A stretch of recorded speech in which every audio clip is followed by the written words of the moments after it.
భారత రాజ్యాంగ నిర్మాత డాక్టర్ బాబాసాహెబ్ అంబేద్కర్ ను అవమానించిన కేంద్ర హోంమంత్రి అమిత్ షా రాజీనామా చేయాలని డిమాండ్ చేస్తూ ఏఐసీసీ పిలుపు మేరకు కాకినాడ జిల్లా కాంగ్రెస్ పార్టీ ఆధ్వర్యంలో నిరసన కార్యక్రమాన్ని నిర్వహించారు.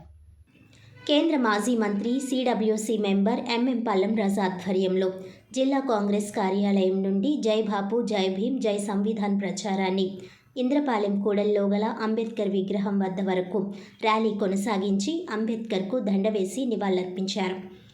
ఈ సందర్భంగా పల్లం రాజు మాట్లాడుతూ డాక్టర్ అంబేద్కర్ పేరును కాంగ్రెస్ పదే పదే స్మరిస్తుందని, అంబేద్కర్ అని చెప్పుకోవడం ఒక ఫ్యాషన్ అయిపోయిందని, ఇన్నిసార్లు దేవుడి పేరు పెట్టుకుని ఉంటే స్వర్గంలో స్థానం సంపాదించి ఉండేవారంటూ అమిత్ షా విమర్శించడాన్ని తీవ్రంగా తప్పుపట్టారు.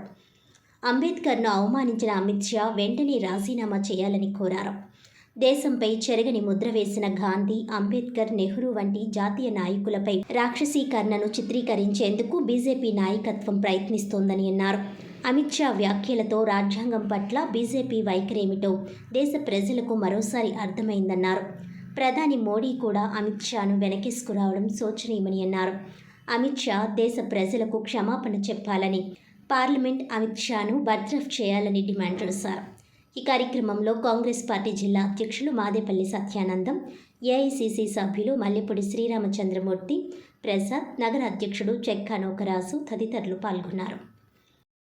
జగ్గంపేట నియోజకవర్గ అసెంబ్లీ నియోజకవర్గ కాంగ్రెస్ పార్టీ ఇన్ఛార్జిగా డాక్టర్ ఎంఎం పల్లవరాజు గారి నాయకత్వంలో పనిచేస్తూ ఉన్నాం. ఈ భారతదేశం యొక్క నిర్మాణము ఎన్నో కులాలు మతాలు కలిగిన నిర్మాణము, ఏకత్వంలో భిన్నత్వం, భిన్నత్వంలో ఏకత్వం ఈ భారతదేశం యొక్క కీర్తి పనిచేసి సందర్భంగా తెలియజేస్తున్నాం. భారతదేశం 560 సంస్థానాలు, 6400 కులాలు, అలాగే ఎన్నో మతాలు, ఎన్నో భాషలు, ఎన్నో ప్రాంతాలు కలిగిన ఈ అఖండ భారతదేశాన్ని మన అందరం కలిసి ఉండేదానికి కానీ ఈ రాజ్యాంగ నిర్మాణం చేసుకున్నాం. అటువంటి భారత రాజ్యాంగ నిర్మాణం డాక్టర్ బిఆర్ అంబేద్కర్ గారు నిర్మాణం చేసిన నిర్మాణం భారత రాజ్యాంగం. అయితే ఇవాళ కాంగ్రెస్ పార్టీ నాయకత్వం, రాహుల్ గాంధీ గారి నాయకత్వంలో భారతదేశం అంతా కలిసి ఉండాలని చెప్పేసి 4000 కిలోమీటర్ల పాదయాత్ర చేసి భారతదేశం అంతా కలిసి ఉండాలని భారతదేశంలో మొత్తం జోడో యాత్ర నిర్వహించడం జరిగింది.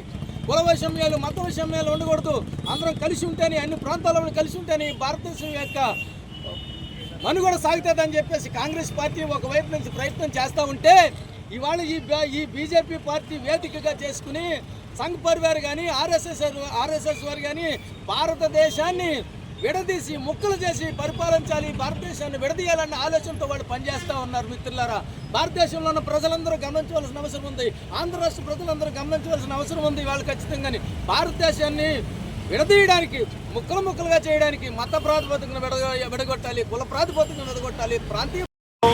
ఈరోజు అంబేద్కర్ గారి విగ్రహం దగ్గరకు వచ్చి మేము ఆయన్ని పూలమాల వేసి రాజ్యాంగ ప్రతిని ఆయన దగ్గర ఇచ్చి జై భీమ్, జై బాపూజీ, జై భీమ్, జై సంవిధాన్ అనే నినాదంతో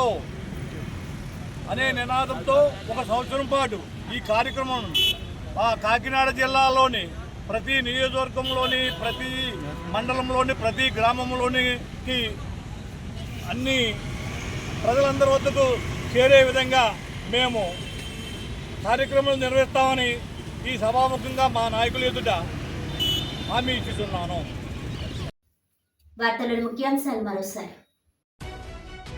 కాకినాడ జగన్నాథపురంలోని ఏఎస్ ఉమెన్స్ జూనియర్ కాలేజీలో ఐద్వా ఆధ్వర్యంలో రాజ్యాంగం, సమాన హక్కులు, అవరోధాల సదస్సు.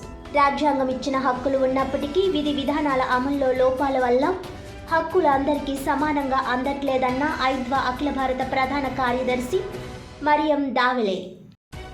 అంబేద్కర్ను అవమానించిన కేంద్ర హోంమంత్రి అమిత్ షా రాజీనామా చేయాలని డిమాండ్ చేస్తూ కాంగ్రెస్ పార్టీ ఆధ్వర్యంలో నిరసన.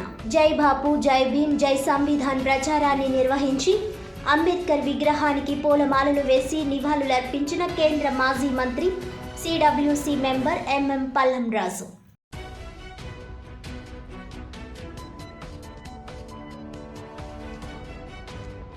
కాకినాడలో ఘనంగా సిబిసిఎన్సి 75 వసంతాల వేడుక.